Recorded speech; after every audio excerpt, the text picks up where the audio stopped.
Fin septembre 2018, le Centre wallon de médiation des gens du voyage invitait une délégation locale wallonne à visiter l'aire d'accueil de la commune française de Givet. Une aire d'accueil particulièrement digne d'intérêt, bien que la situation politique en la matière soit bien différente de celle de la Wallonie.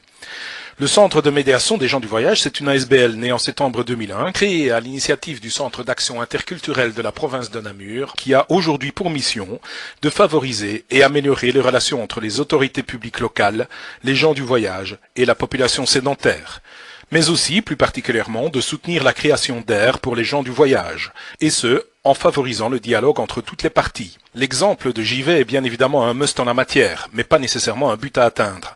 Ainsi, comme nous l'explique Ahmed Hakim, directeur du centre de médiation, le simple fait de prendre les gens du voyage en considération dans les procédures administratives suffit déjà largement. Une interview à découvrir plus en avant dans un prochain numéro du mouvement communal. L'attitude de la population locale est aussi le reflet d'un mode de gestion de toute la cité, mais y compris la manière dont on gère l'accueil des gens du voyage. Un groupe humain, quel qu'il soit, s'il n'est pas pris en considération dans la gestion de la cité, eh bien il pose problème. Le message que nous faisons passer aux autorités locales, c'est de prendre en considération la présence de cette catégorie de population. Et lorsqu'on la prend en considération, lorsqu'on gère, on prévoit, on anticipe leur présence, dans la toute grande majorité des cas, cela se passe beaucoup mieux pour tout le monde. Et parfois, mieux connaître l'autre permet d'apaiser les tensions. Mais dans l'autre sens, du côté des gens du voyage, nous les sensibilisons tout d'abord à la compréhension de la dynamique communale. Il y a des procédures, il y a un timing qui est propre. Le fait d'anticiper aussi leur arrivée, de demander des autorisations préalables par exemple, de le faire systématiquement en concertation, voire en négociation avec les autorités communales, c'est dans l'intérêt des familles du voyage elles-mêmes.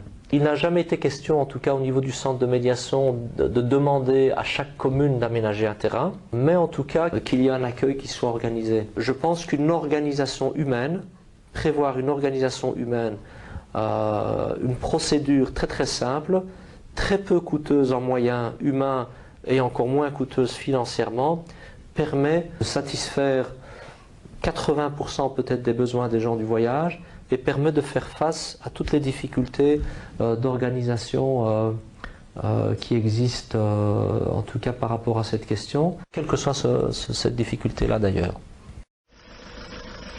C'est à la rue du Moulin qu'une bonne trentaine de caravanes se sont installées hier. Souvent, lorsque les gens du voyage demandent aux communes de pouvoir disposer d'un terrain de passage, c'est un refus qu'ils essuient. Charleroi a accepté, non sans poser certaines conditions. Bien sûr, il y a eu un accord qui a été fait point de vue communal avec la ville de Charleroi. Il y a déjà une quinzaine de jours, nous avons fait les démarches. Et je remercie la ville de Charleroi ainsi que son bourgmestre, bien sûr, et tous ses médiateurs qui ont approuvé cette autorisation auquel nous sommes là aujourd'hui. Vous savez, nous sommes sur un terrain qui a été donné par la ville de Charleroi. Vous allez voir pendant les jours qui suivent, il n'y a quasiment pas de problème. Pourquoi? Parce que nous avons bien défini les conditions. Lorsqu'il y a une organisation qui se fait avec les communes, croyez-moi que les passages des caravanes sont vraiment moins importants que si nous n'avons pas de permission. Pour des raisons sanitaires évidentes, les gens du voyage peuvent disposer d'eau, d'électricité et de conteneurs pour leurs immondices. Mais c'est à leur charge. Quelques heures avant leur départ, prévu dans 3 semaines, 1 mois, un état des lieux sera dressé par la ville. Une évaluation avec les riverains est également prévue. On était prévenus, ça va, ils n'ont pas l'air d'être trop bruyants, mais j'espère qu'ils ne resteront quand même pas plus d'1 mois puisque c'est prévu pour 1 mois seulement, donc j'espère qu'après ils s'en iront parce que les dernières fois où ils sont venus, il y avait des excréments partout, on n'était pas venu nettoyer, donc il y avait plein de déchets, d'immondices, c'était rempli là-bas, donc maintenant j'espère, bon, comme ils sont en accord avec la commune, j'espère qu'ils vont être propres. C'était le même groupe qui était venu ici précédemment ? Je ne pense pas, parce qu'ici c'est beaucoup des plaques belges, alors que la fois passée c'était beaucoup des plaques étrangères. Tous les groupes se ressemblent pas, ce n'est pas parce qu'un groupe se porte comme il ne faut pas, il faut le dire, que les autres groupes ici, c'est tous les mêmes. Et je veux aussi rassurer nos gens qui sont autour de chez nous, ne pas avoir peur. Hein. Nous ne sommes pas ici pour envahir la commune, nous ne sommes pas là pour faire des problèmes à la commune. Au contraire, moi, ceux qui sont près de chez nous, ils peuvent venir chez nous boire le café, discuter, avoir une opinion, qu'est-ce que c'est les gens du voyage. Contrairement à la France, où les communes doivent prévoir des structures d'accueil pour les gens du voyage, ou à la Flandre qui en propose exactement 32, la Wallonie est à la traîne, avec 11 terrains seulement. La ville planche toujours.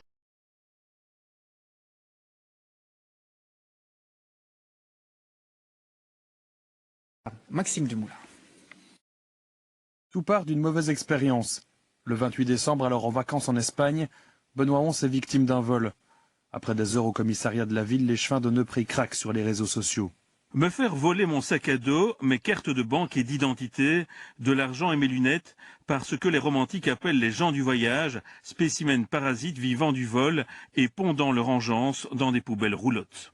Seulement voilà, prononcer de tels propos à caractère raciste, même sur Facebook, cela revient à le faire sur la place publique. La commune réagit très vite, ce comportement n'est pas excusable. Nous sommes le 29 décembre.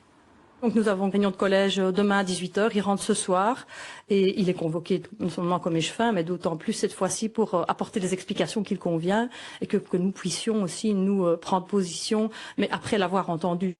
Viennent ensuite les conséquences professionnelles. L'échevin est aussi maître assistant à la haute école de la province de Liège.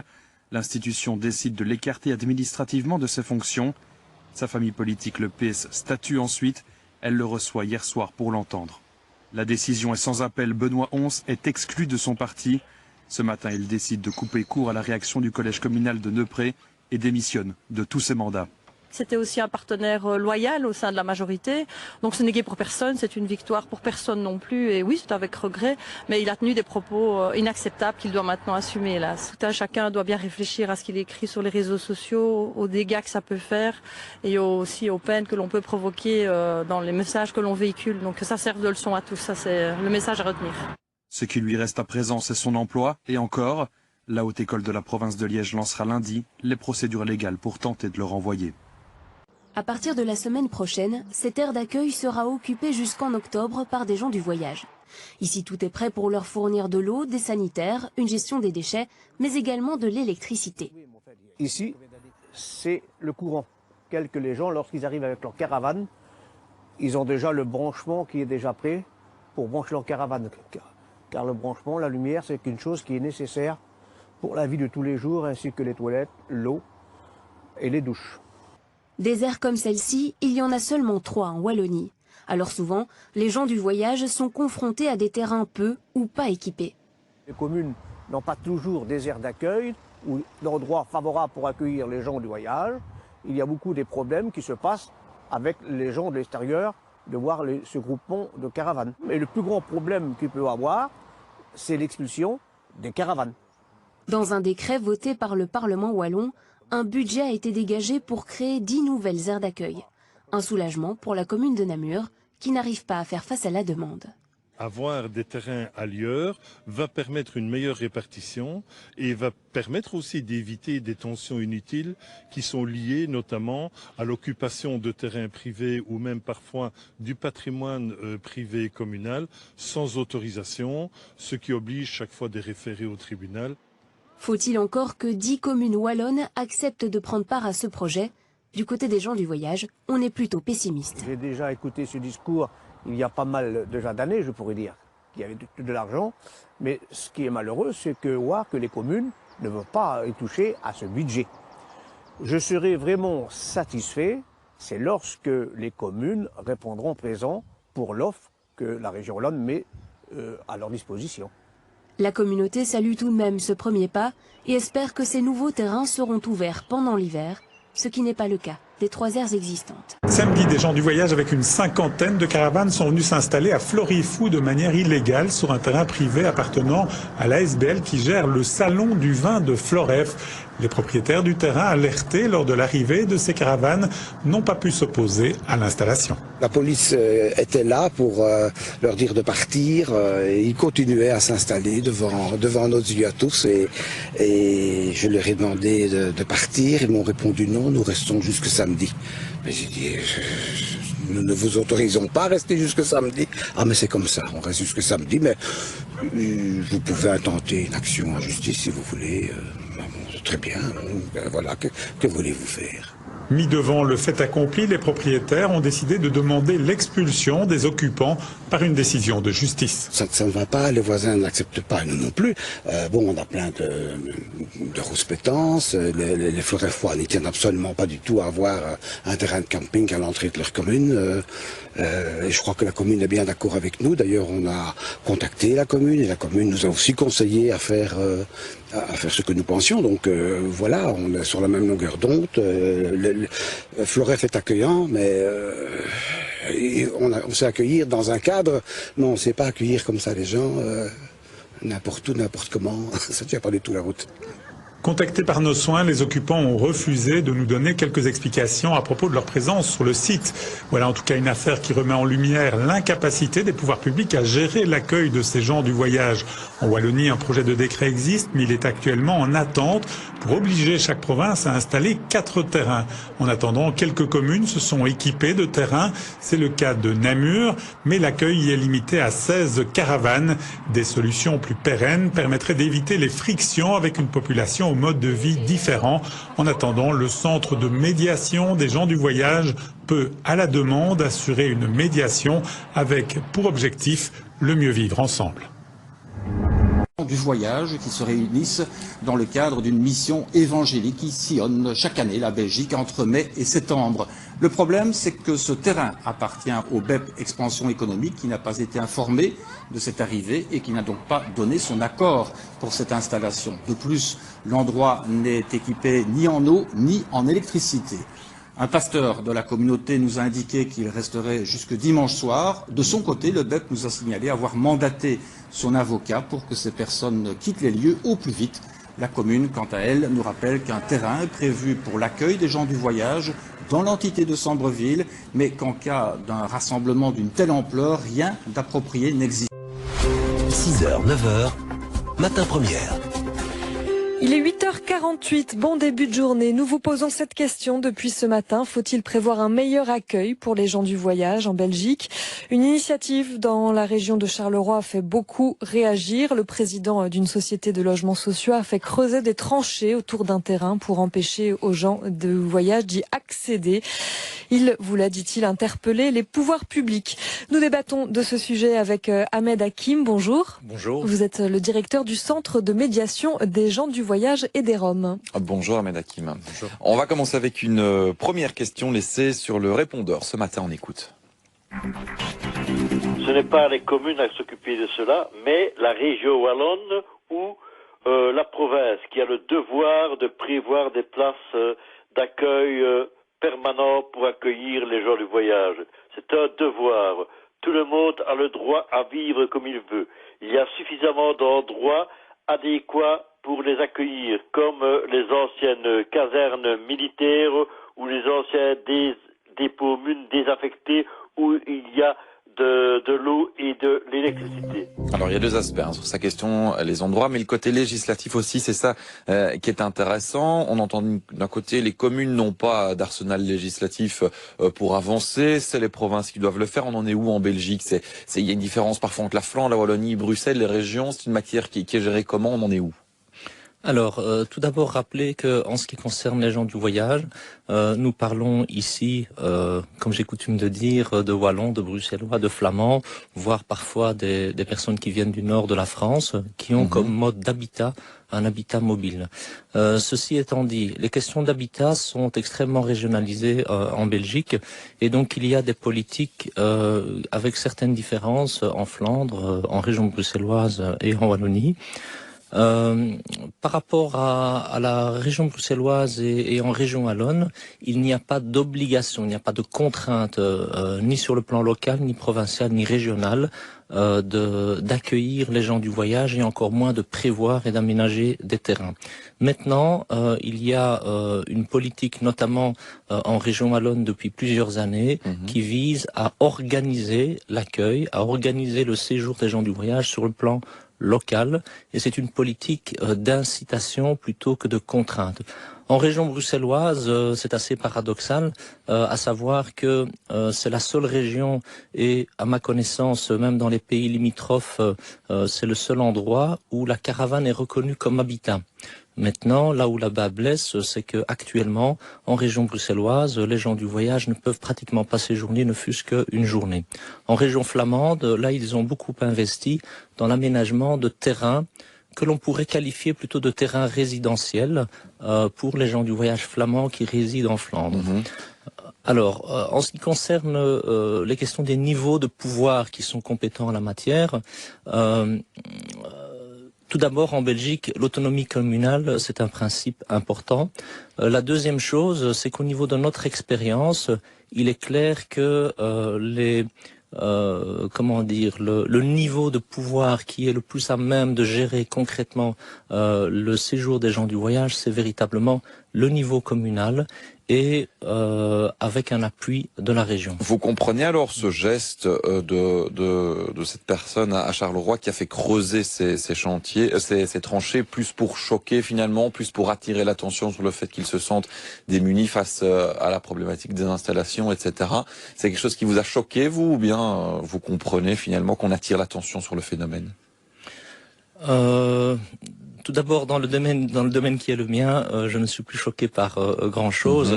Maintenant, il est clair que creuser des tranchées, des fossés, n'améliore pas la coexistence ni le vivre ensemble. Ceci étant dit, je rappelle que les acteurs de terrain ne sont pas seuls. Il y a, notamment au niveau de la région, il y a des acteurs, que ce soit au niveau du ministère ou que ce soit au niveau de mon institution, qui sont là pour répondre aux questions, pour répondre aux demandes d'information, pour répondre aux demandes de soutien, notamment en termes d'organisation sur place. Et effectivement, cet acteur-là, ici, dont on parle à Marcinelle, peut tout à fait s'adresser à nous et à la région pour les soutenir en termes d'organisation et pour prévoir l'avenir.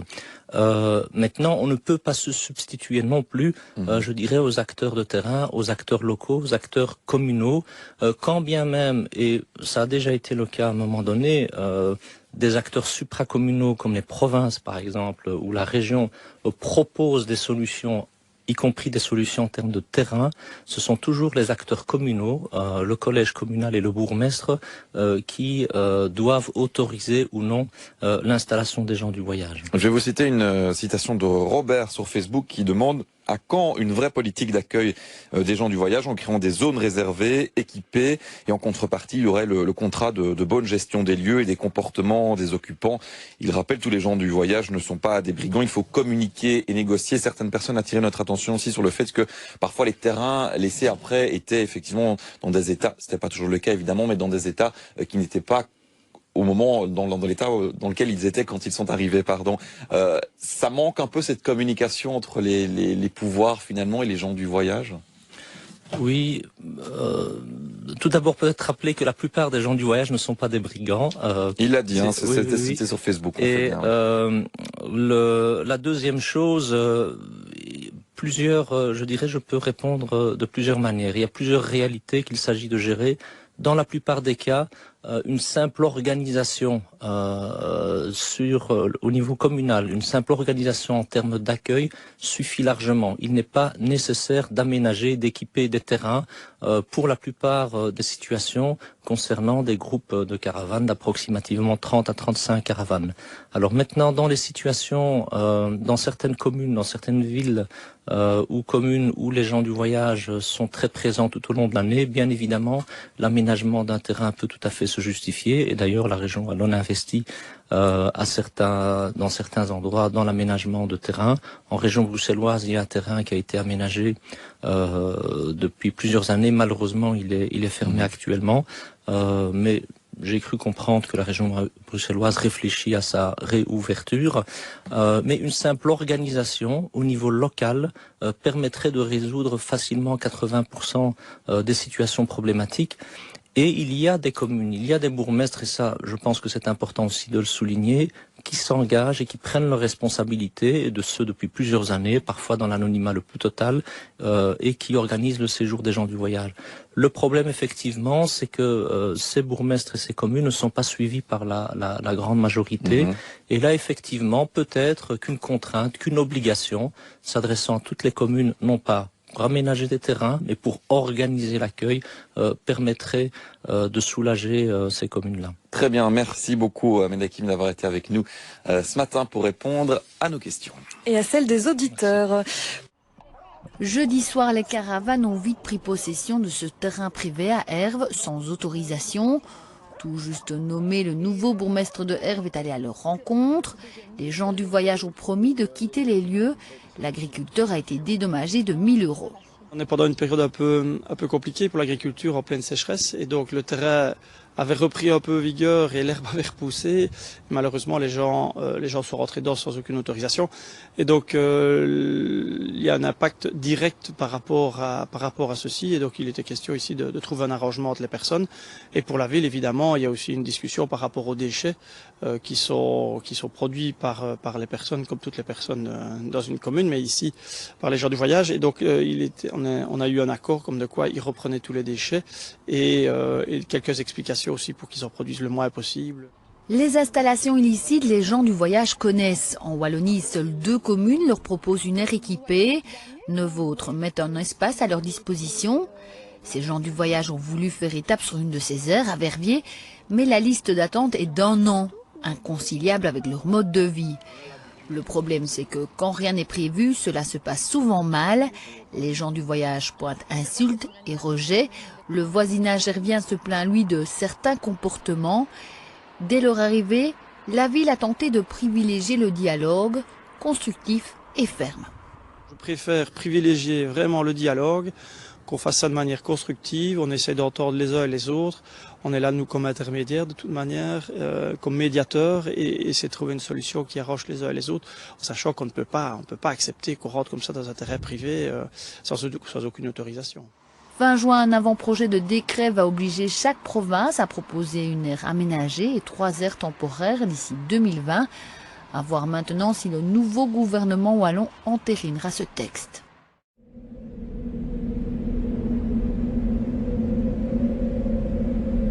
On n'est pas des Roms, on est de la nationalité française et français. Voilà.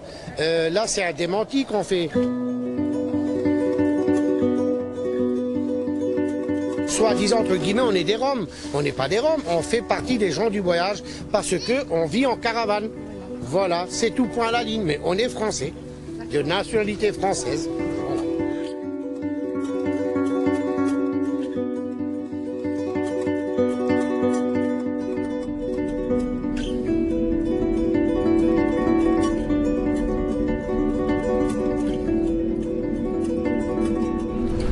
Là, c'est l'avancée que j'ai fait moi-même.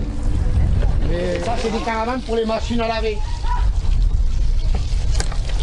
Allez, vous pouvez rentrer.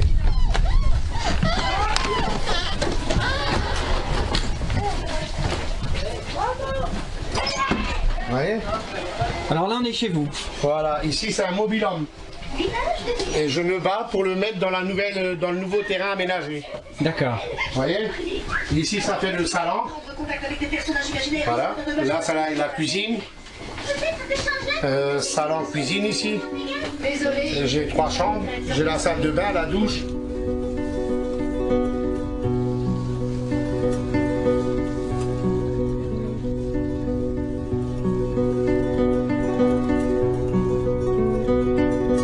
Moi, j'étais d'accord pour ce mur pour l'intimité de chaque.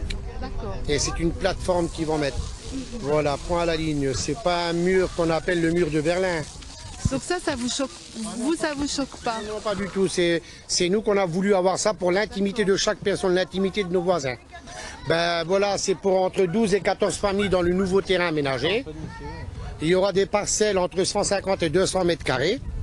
On aura un module sur chaque parcelle. On aura les toilettes individuelles, coin cuisine, douche, sanitaire, tout quoi, tout le nécessaire voulu. Et sur chaque parcelle, on aura 2 caravanes.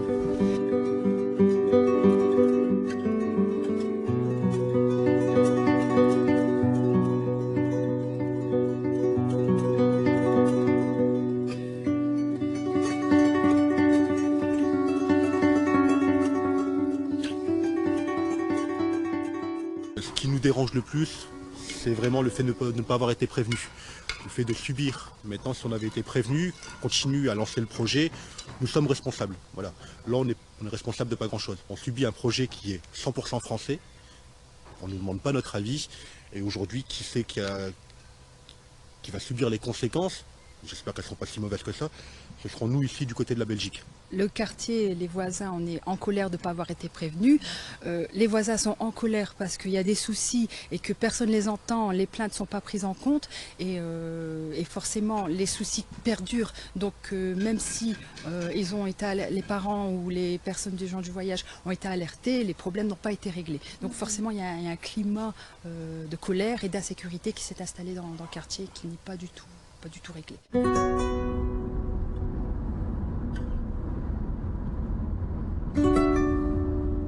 Alors ici on est à Glun, à l'entrée de Mons, sur un terrain qui est occupé depuis la fin des années 80 par un groupe, un ensemble de familles de la communauté des gens du voyage qui sont sédentarisées depuis très très longtemps.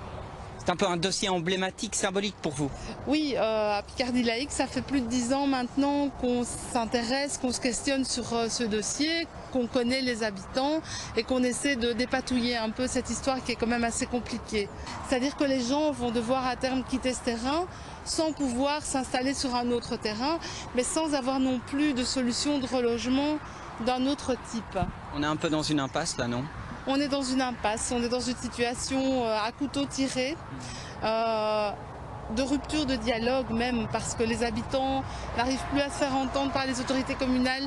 Le travail qui a été fait par les associations a permis des avancées jusqu'à un certain point, mais là on est quand même à une situation de blocage, oui, oui.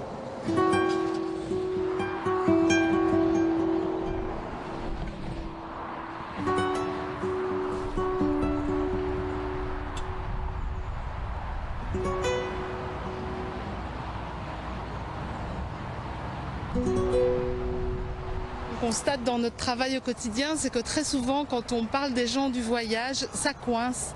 Ça coince parce que ce sont des citoyens qui sont très très souvent discriminés, voire systématiquement, et que bien qu'ils soient citoyens belges de très très longue date depuis toujours, aussi loin qu'on puisse remonter, ils ont énormément de difficultés à faire valoir leurs droits de citoyens, tout simplement. Ils ne demandent pas de droits particuliers, mais simplement de pouvoir exercer leurs droits de citoyens. Alors rassurez-nous, est-ce que vous avez des exemples de réussite? Oui. La commune de Hatt, par exemple, où les autorités communales ont pris l'initiative seules d'aménager un terrain d'accueil pour les courts séjours. Donc c'est une situation différente de celle-ci. C'est un terrain qui permet d'accueillir des groupes qui voyagent encore.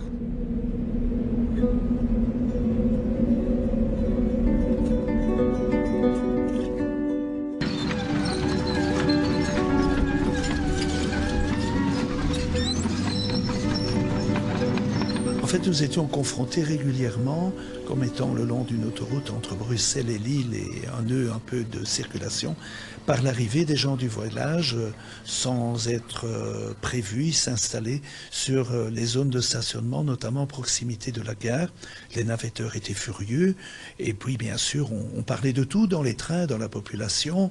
On se méfiait de ces personnes qui venaient alors que très souvent ce sont des gens très honnêtes comme vous et comme nous, ce sont des citoyens du monde. Et donc j'ai suggéré au collège et puis au conseil que l'on aménage en effet sur un terrain qui nous appartenait, relativement bien situé, en zone d'équipement communautaire, une zone durcie, correcte, avec l'eau, l'électricité, et non pas avec des barrières, mais plutôt tout ce qui était végétal, etc., que les contacts entre la population locale et ces gens du voyage restent tout à fait neutres et corrects. On parle souvent de vivre ensemble, donc je crois que les citoyens du monde doivent être être amenés à vivre ensemble tout en respectant des droits et des devoirs qui sont concrétisés à travers une charte.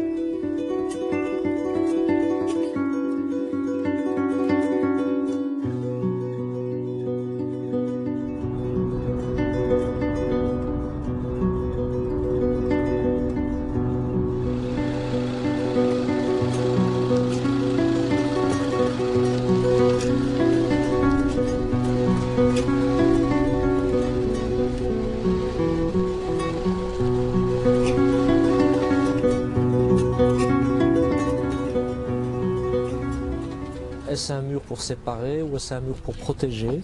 Je dirais, je pense que la question peut se résumer à cela. Quelque chose qui nous a surpris positivement, c'est que les débats tournaient tous autour de la question du vivre ensemble, de la cohabitation, mais aussi des droits des uns et des autres. Les gens du voyage ont aussi droit à une intimité, mais ils ont aussi droit à être considérés et bien considérés dans notre société, d'où l'opposition à la construction du mur, par exemple, etc. Et donc pour nous, quel que soit objectivement le résultat de ce projet, déjà en termes de dynamique, dialogique, hein, donc comment travailler avec plusieurs acteurs en même temps, cette dynamique-là est déjà positive en soi.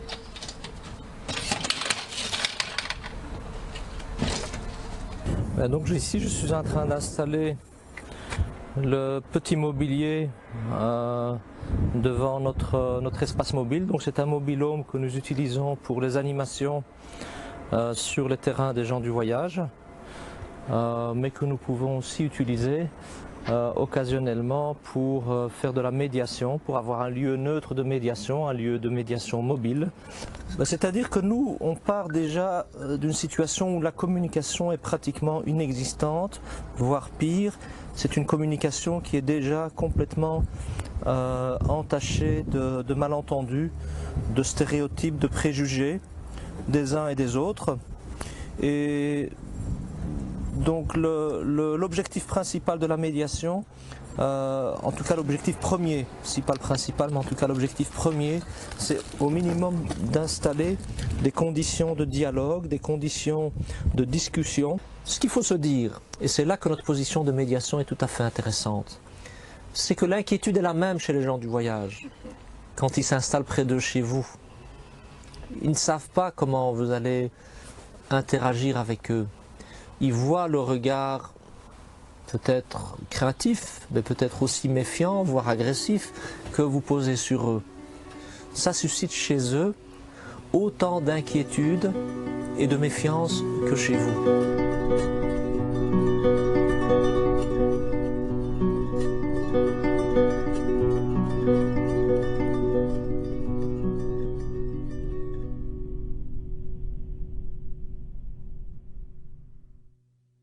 Depuis samedi soir, 35 caravanes appartenant à des gens du voyage occupent illégalement ce terrain. AXA, propriétaire des lieux, n'a pas donné son accord. À 19h, nous avons surpris les gens du voyage qui voulaient rentrer illégalement sur ce site. Nous avons commencé des négociations avec le propriétaire, avec les gens du voyage pour essayer de trouver un terrain d'entente. Et force est de constater que 2 heures après, on arrivait dans l'impasse. Donc on les a laissés partir et ils sont allés bloquer le centre du village. Et pour débloquer la situation, le bourgmestre n'a pas eu d'autre choix que de laisser les gens du voyage occuper le site jourdinien.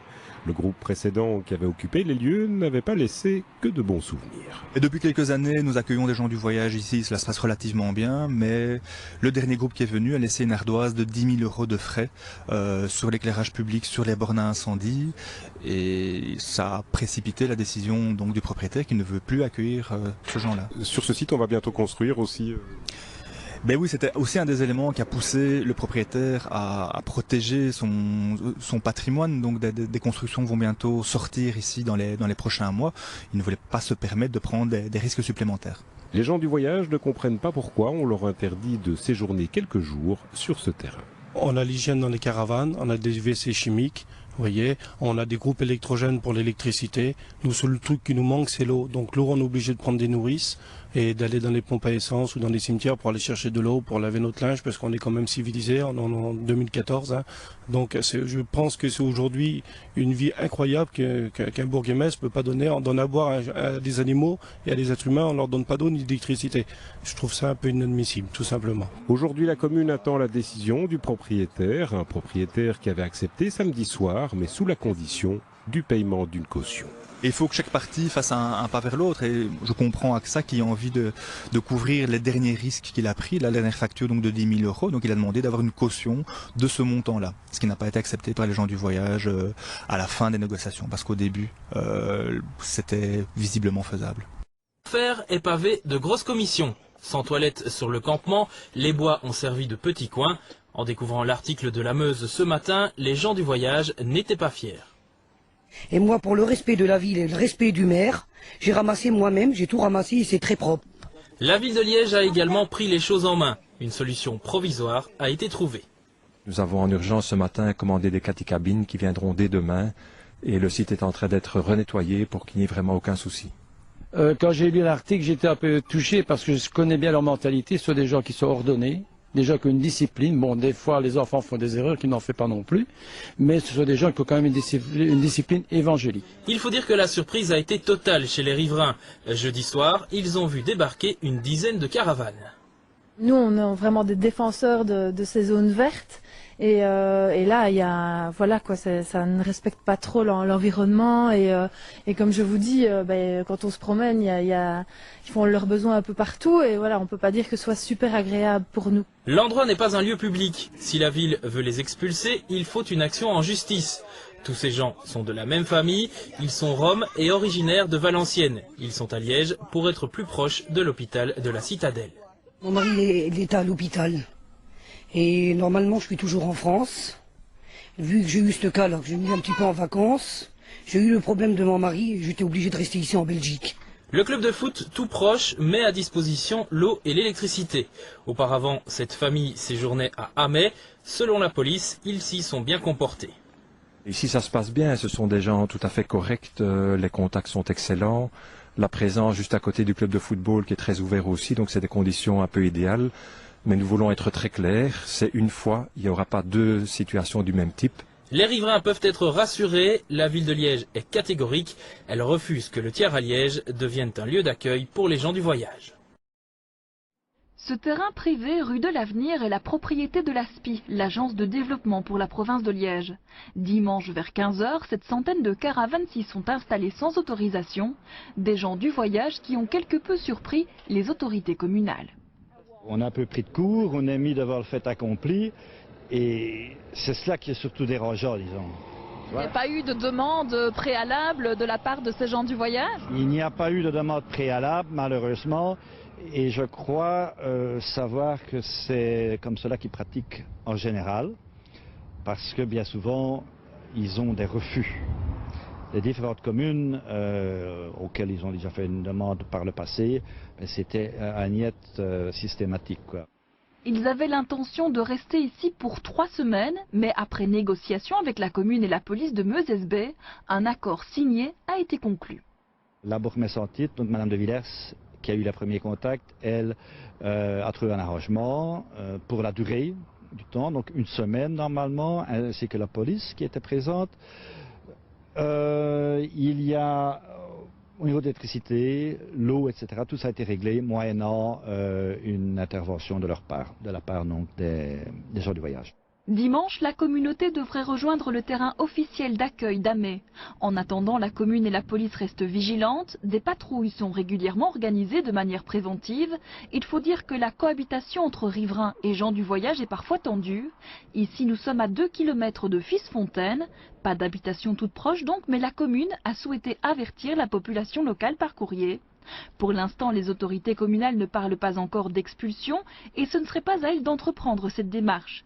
Si passé dimanche, le terrain était toujours occupé, il incombera aux propriétaires, l'ASPI ou aux locataires, un agriculteur, de demander la libération du terrain. Pour le 21 juillet, le reportage de Laurent Vandenberg. 150 caravanes, près de 450 personnes. Les gens du voyage se sont installés ici hier sur le coup de 16 heures. Le terrain est privé pourtant, il appartient à la société de transport et de logistique Van Meegem. En comble, à Tubize, il existe un terrain aménagé. Alors, ce qui était une surprise pour nous Tubisiens, c'est que nous avons pris les mesures pour pouvoir accueillir les gens du voyage, conformément à la circulaire d'ailleurs du ministre Furlan, et que dans la documentation, la majorité des groupes de ce type et de communautés de ce type qui voyagent à 15, voire jusqu'à 40 véhicules grand maximum. On est ici face à la communauté la plus grande qui traverse le territoire belge. Ils sont plus de 150 véhicules, et donc par leur importance, il est extraordinairement difficile de trouver des endroits où les loger. Ce groupe de 150 personnes est ce que l'on appelle un groupe des 3 mois, comme pour mai, juin, juillet. Une rencontre de plus petites communautés venues pratiquer leur foi protestante ensemble. Dans le voisinage, leur arrivée a surpris, certains comprennent, d'autres pas. Devant nous, hors caméra, un automobiliste a fait semblant de foncer sur un groupe d'hommes. La communication reste donc difficile. Il n'y a pas de communication entre les riverains et donc c'est moi-même et les gens du voyage. Donc nous, on est porte ouverte, on ferme jamais une porte. Ça se fait pas d'ailleurs, c'est un manque de politesse. Il y a des personnes qui passent s'agitant, sales bohémiens, voleurs de poules. C'est primitif tout ça. C'est des gens civilisés parmi nous, hein, on est civilisés. Donc voilà, c'est du racisme à l'état pur. Avec notre caméra, nous serons tenus à l'écart du camp. Aucun visage ne sera filmé, ni des habitants, ni du porte-parole qui préfère l'anonymat. Le visage caché, j'y tiens parce que bon, peur de représailles des riverains. Reste une question encore sans réponse, la durée du séjour. Moi, j'ai toujours ma contrainte du 21 juillet. Il se fait que le 21 juillet, les Tubisiens se passent à Saintes et qu'il y a donc des mesures qui doivent être prises ici, là. Le jumping de Saintes, qui est un moment hippique important, qui est inscrit dans un calendrier international qu'on ne peut pas modifier, se passe sur ce terrain. C'est pour ça qu'il avait été fauché peu avant l'arrivée des gens du voyage. Et donc, on va gérer tout cela. Les gens du voyage prévoient pourtant de ne partir que le 26 juillet. C'est un problème. Les pourparlers vont donc avoir lieu pour trouver un terrain d'entente. Des gens du voyage occupent sans autorisation un terrain en face de l'office du tourisme de Herve. Mécontentement des autorités communales qui sont entrées en contact avec eux et qui leur ont demandé de quitter les lieux dès que possible. Regardez le reportage qu'Aurélie Michel avait réalisé mardi dans notre journal. Jeudi soir, les caravanes ont vite pris possession de ce terrain privé à Herve sans autorisation. Tout juste nommé, le nouveau bourgmestre de Herve est allé à leur rencontre. Les gens du voyage ont promis de quitter les lieux. L'agriculteur a été dédommagé de 1 000 €. On est pendant une période un peu compliquée pour l'agriculture en pleine sécheresse et donc le terrain avait repris un peu vigueur et l'herbe avait repoussé. Malheureusement, les gens sont rentrés dedans sans aucune autorisation et donc il y a un impact direct par rapport à ceci et donc il était question ici de trouver un arrangement entre les personnes. Et pour la ville, évidemment, il y a aussi une discussion par rapport aux déchets qui sont produits par les personnes, comme toutes les personnes dans une commune, mais ici par les gens du voyage. Et donc on a eu un accord comme de quoi ils reprenaient tous les déchets et quelques explications aussi pour qu'ils en produisent le moins possible. Les installations illicites, les gens du voyage connaissent. En Wallonie, seules 2 communes leur proposent une aire équipée. 9 autres mettent un espace à leur disposition. Ces gens du voyage ont voulu faire étape sur une de ces aires à Verviers, mais la liste d'attente est d'1 an, inconciliable avec leur mode de vie. Le problème, c'est que quand rien n'est prévu, cela se passe souvent mal. Les gens du voyage pointent insultes et rejets. Le voisinage hervien se plaint, lui, de certains comportements. Dès leur arrivée, la ville a tenté de privilégier le dialogue, constructif et ferme. Je préfère privilégier vraiment le dialogue, qu'on fasse ça de manière constructive, on essaie d'entendre les uns et les autres. On est là, nous, comme intermédiaires, de toute manière, comme médiateurs, et essayer de trouver une solution qui arrange les uns et les autres, en sachant qu'on ne peut pas accepter qu'on rentre comme ça dans un terrain privé sans aucune autorisation. Fin juin, un avant-projet de décret va obliger chaque province à proposer une aire aménagée et 3 aires temporaires d'ici 2020. À voir maintenant si le nouveau gouvernement wallon entérinera ce texte. Étienne Charpentier, bonjour. Bonjour. Vous êtes le responsable du comité national des gens du voyage. Vous êtes itinérant vous-même. On va parler de votre vécu dans un instant. Alors, on vient de le voir à Bâtisse. Ça ne s'est pas passé sans problème en début de semaine. Mais voilà, un événement qui met en lumière un problème récurrent. C'est celui de la recherche de terrain sur les communes. C'est pas évident parce que tous ces terrains ferment les uns après les autres. Il faut savoir que notre combat de tous les jours pour trouver des solutions dans les communes n'est pas facile. Ce n'est pas quelque chose qui date simplement qu'aujourd'hui ou dans les mois précédents. Il y a déjà des années que ça dure. C'est que les communes ne font rien pour dire de satisfaire ou pouvoir le passage des gens du voyage. Elles ne font rien, c'est-à-dire elles ne veulent pas vous voir arriver. C'est comme ça que vous le ressentez? C'est-à-dire, c'est comme ça qu'on le ressent. Lorsqu'on parle à certains bourgmestres, lorsqu'ils disent, lorsque nous allons demander une autorisation de notre passage dans une commune, leur réponse est, nous n'avons rien contre les gens du voyage, mais seulement pas chez nous. Et nous allons à côté, et la chose est la même. C'est toujours un refus catégorique de recevoir ou de dialoguer ou de discuter avec les bourgmestres dans les communes pour dire d'un séjour de 2 à 3 semaines. Est-ce qu'elles sont obligées de vous recevoir? Disons obligées, non. C'est ça le problème aussi, il n'y a pas une obligation de nous recevoir. Mais disons, lorsque les caravanes sont implantées dans une commune, le mieux que de fermer les yeux ou de expulser ces gens-là, ça serait plutôt de voir un dialogue s'établir avec un responsable ou des responsables des groupes.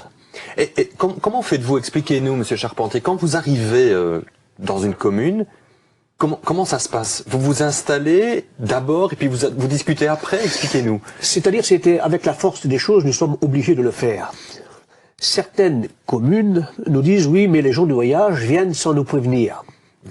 Moi, j'ai la preuve, je travaille étroitement avec la médiation wallonne de Namur. À chaque fois que nous avons envoyé, donc, soit un fax, ou soit par courrier ou par téléphone, de dire que des gens du voyage vont passer dans telle commune, leur réponse est que nous n'avons aucune initiative, nous n'avons aucun terrain pour recevoir ces gens du voyage.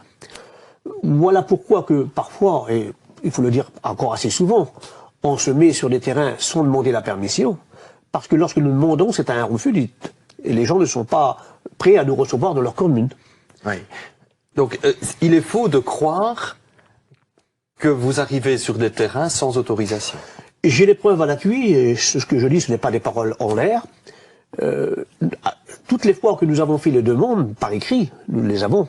Dans l'INT, nous le faisons pas mal de fois dans chaque commune, et en retour, c'est qu'il n'y a rien pour dire de recevoir les gens du voyage. Donc en réalité, ce groupe, gens du voyage, nous-mêmes, nous sommes livrés à nous-mêmes, c'est à nous de trouver, c'est à nous de voir, et lorsque nous trouvons, bien sûr, qu'est-ce qui se passe, c'est que la police, ou le bourgmestre, intervient, non pour trouver une solution plus favorable, mais c'est question d'expulsion. Expliquez-nous, Monsieur Charpentier, combien êtes-vous en Belgique? En Belgique, il y a un recensement, pas exactement, mais nous sommes entre 15 et 20 000 personnes, donc qui résident en Belgique. Par année, contenu français, belge, donc un peu de tout, nous sommes entre 5 à 6 000 qui passent en Belgique, dans le territoire belge. Été comme hiver? Plutôt l'été. Oui. L'été, nous sommes plus nombreux. Pourquoi l'été? Ce n'est pas simplement des vacances, parce que les gens du voyage sont constamment sur les routes. Mais l'été, c'était une occasion aussi d'aller dans chaque pays, voir nos familles, voir nos amis, et on se rend compte. Alors, je parle de l'hiver, c'est une problématique, l'hiver. Ici, on est au cœur de l'été, mais on peut se replonger dans l'hiver dernier ou l'hiver prochain. Pourquoi est-ce que c'est plus difficile pour vous en hiver? C'est-à-dire, voilà, l'hiver, il y a un grave problème.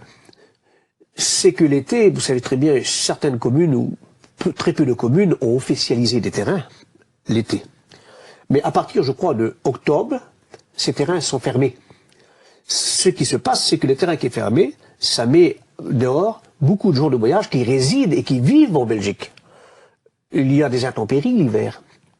Il y a la neige, il y a la grêle, il y a l'eau, il y a le verglas. Il faut savoir que ces familles sont grandes, il y a des bébés, il y a des vieillards qui ont besoin de soins, et c'est malheureux de voir des terrains qui a coûté quand même des millions d'euros, et qui est fermé l'hiver, et que ces gens sont sur les routes encore expulsés de nos jours, c'est quelque chose d'impensable. Surtout dans notre pays en Belgique, qui est quand même un pays encore assez avancé dans certaines choses.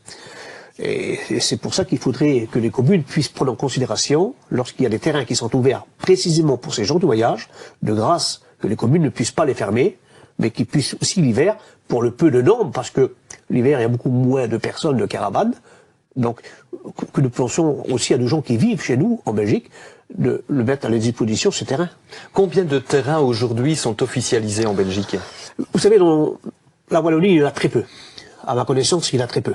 Et on pourrait les compter sur les bouts des doigts. D'accord. Il y a des terrains qui ont été annoncés il y a quelque temps en arrière, mais tous ces terrains ne sont pas ouverts encore. Notamment ici à Verviers. À Verviers. Oui. Bon, à Verviers, peut-être je connais un terrain qui se trouve à Heusies, je crois, bon, qui peut accueillir un petit nombre de caravanes. Mais malheureusement, nous souffrons cruellement, ces gens souffrent cruellement de terrains qui n'y en a pas inexistants. Des terrains suffisamment grands, si je vous comprends bien. Suffisamment grands, ou même que si chaque commune pourrait répartir le nombre de caravanes, par exemple, que si chaque commune, il est vrai qu'une commune seule ne peut pas venir aux problématiques de tous les gens de voyage qui vivent ou qui résident sur Verviers.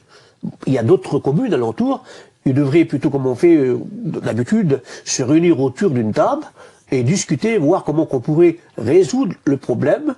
Et c'est ce que je leur dis aux communes, et c'est le message que je passe. Les communes auront bon de se fermer les yeux, comme on dit, de ne pas nous voir, on est là, on existe, et il faut faire avec nous. Expliquez-nous à quoi devrait ressembler une aire d'accueil adéquate. Une aire d'accueil adéquate, ça serait un point d'eau, c'est tout à fait normal, c'est quelque chose qui est vital. Une borne électrique, auquel que les gens ne pourraient pas se brancher illégalement, que ce soit quelque chose qui soit illégal, et aussi quelque chose d'important, c'est le ramassage des déchets ménagers. Oui, ce n'est pas le cas? Tant qu'il n'y a pas d'officialisation, et lorsqu'il n'y a pas d'accord avec les communes, ce n'est pas le cas.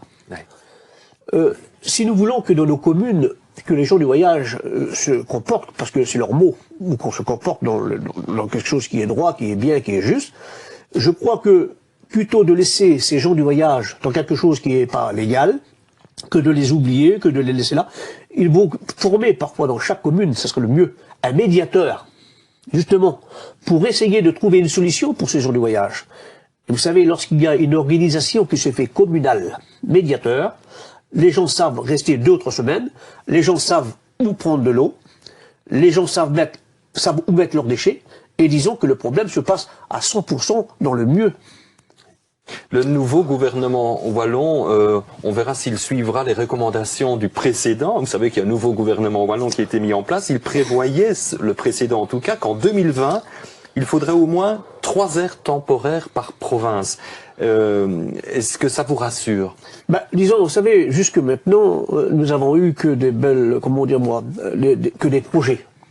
Depuis des années, depuis passé 2099, nous avons eu souvent des réunions communales, et même, il faut le dire, la région wallonne, bon, essayer de trouver des solutions, mais jusqu'à maintenant, nous n'avons rien vu venir ou aboutir. Alors, je serai confiant, je serai satisfait, nous pourrons dire oui, c'est lorsqu'un projet se réalisera. Mais aujourd'hui, il n'y a que des belles paroles, mais il n'y a rien d'acte de concret qui se fait. Mais 3 aires par province, ça vous semble suffisant? 3 aires officielles reconnues? Disons, on ne peut pas dire que c'est suffisant sur le nombre de caravanes réparties. On ne peut pas dire que c'est suffisant. Les terrains, vous savez, les gens sont là, comme je vous l'ai dit, ça vient un petit peu de toute part l'été. Malheureusement, ça vient là. Donc, 3 terrains, ça sera encore petit. Bon, mais s'il y a une avancée, on ne peut pas refuser une avancée, on ne peut pas refuser un dialogue. Mais je crois, comme je l'ai redit, la plus belle situation que nous pourrions avoir dans notre commune, c'est plutôt de dialoguer ensemble, voir le besoin réel des terrains manquants, et avoir l'avis aussi sur tout ce qui compte, c'est avoir l'avis des gens du voyage. Qu'est-ce qu'il faudrait comme terrain? Parce qu'en réalité, c'est nous qui va vivre dedans. C'est nous qui va y aller.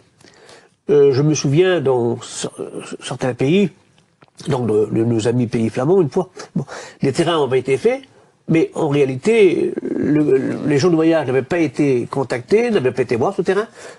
Ils ont fait ce qu'ils pouvaient faire, mais ça n'allait pas. Pourquoi? Parce que il y avait des points qui étaient très dangereux pour les enfants. Bon, malheureusement, les communes n'avaient pas pris ce problème, que les gens du voyage ont remarqué déjà ce problème. Mais je crois qu'aujourd'hui, ce que nous avons besoin, c'est de se unir autour d'une table et de discuter, dialoguer, comment essayer d'arranger les situations qui se passent. Parce que, il faut le dire, aujourd'hui, c'est un désastre dans notre pays. Un pays quand même qui est au centre de l'Europe. Vous savez, la Belgique a été condamnée même au point de vue européen pour le manque de pouvoir accueillir les gens du voyage dans les communes. Vous savez, je prends ma voiture, je roule comme tous les gens du voyage. Il y a des terrains. Il y aurait des terrains qui pourraient satisfaire les gens du voyage. Bon, s'il n'y a pas de l'officiel, si on ne peut pas faire de l'officiel pour l'instant, de grâce, s'il y a des gens, même des privés, qui seraient sensibles même de nous recevoir l'été, dans leur pâture, dans leur prairie, peu importe, nous sommes preneurs. Nous ne voulons pas que l'officiel, puisqu'il n'y a rien qui se fait pour l'instant. On essaye de trouver des solutions. Les gens du voyage se tournent parfois vers des fermiers, que je pourrais dire, des pâtures. Lorsque ce fermier donne autorisation, derrière ça, la maison communale, le bourgmestre, ne sont pas d'accord, eux. Et ils viennent, ils font tout pour influencer le propriétaire, pour que les gens puissent quitter ce lieu. Alors je crois que ce problème devrait être résolu et, parlant franchement, on devrait être pris à corps bras, je pourrais dire, et de plein cœur. Comment vivez-vous le fait que, quand vous vous déplacez quelque part, c'est la peur, c'est le rejet qui prime? Pourquoi? Parce que, justement, il n'y a rien pour dire que les communes puissent faire de favorable pour les gens du voyage. Vous savez, nous vivons dans les temps d'une crise économique. Nous voyons tous ces émigrés qui viennent de droite et de gauche, les gens qu'on n'a jamais vus, les gens qu'on ne connaît pas. Et en réalité, ces gens ont confiance en eux, et c'est bien. Mais pourquoi qu'ils ont confiance en eux? Parce qu'il y a un parler avec eux, il y a des choses qui se font avec eux de concret. C'est qu'à la différence que nous, que ces gens sont nés en Belgique, sont sur le sol belge depuis, je pourrais dire, des années, même avant la fondation de la Belgique, qui soit reconnue, il y avait quand même des gens du voyage qui étaient chez nous, qui habitaient en Belgique, qui sont des Belges à part entière. Mais de voir ce que les pouvoirs communaux font ou pensent les gens du voyage, les gens de l'entour, ouais, qui se passe et ne sont pas rassurés. Vous vous sentez comme une communauté exclue? Eh ben, il faut le dire, on ne se sent pas, c'est qu'on vit l'exclusion. Il y a une discrimination. Lorsque les gens passent dans une commune avec des caravanes, les gens sont bouleversés, les gens sont renversés. Nous sommes jugés sans avoir même été connus ou avoir arrêté sur une commune. Il faudrait plus d'ouverture. Il faudrait plus. Est-ce que vous êtes prêt à jouer la carte de l'ouverture? Ben, c'est pour ça que nous sommes là ce matin. Oui. C'est pour ça qu'il y a des comités qui ont été pris, différents comités, je ne suis pas le seul comité. C'est pour ça qu'il y a des comités qui se font, justement, pour montrer que nous sommes là, que nous vivons en Belgique, que nous sommes sur le sol belge, et que nous avons besoin des soutiens des hommes politiques, nous avons besoin aussi des soutiens de nos bourgmestres, et ainsi de toute la population, que nous sommes ici et nous existons. Ce que je voudrais vous dire, et c'est qu'il faut que l'opinion sache plus le dire, c'est que pendant la guerre, 44-45, pendant le nazisme, vous savez qu'il y avait des gens du voyage qui ont combattu le nazisme, justement pour la libération de leur pays, de notre pays.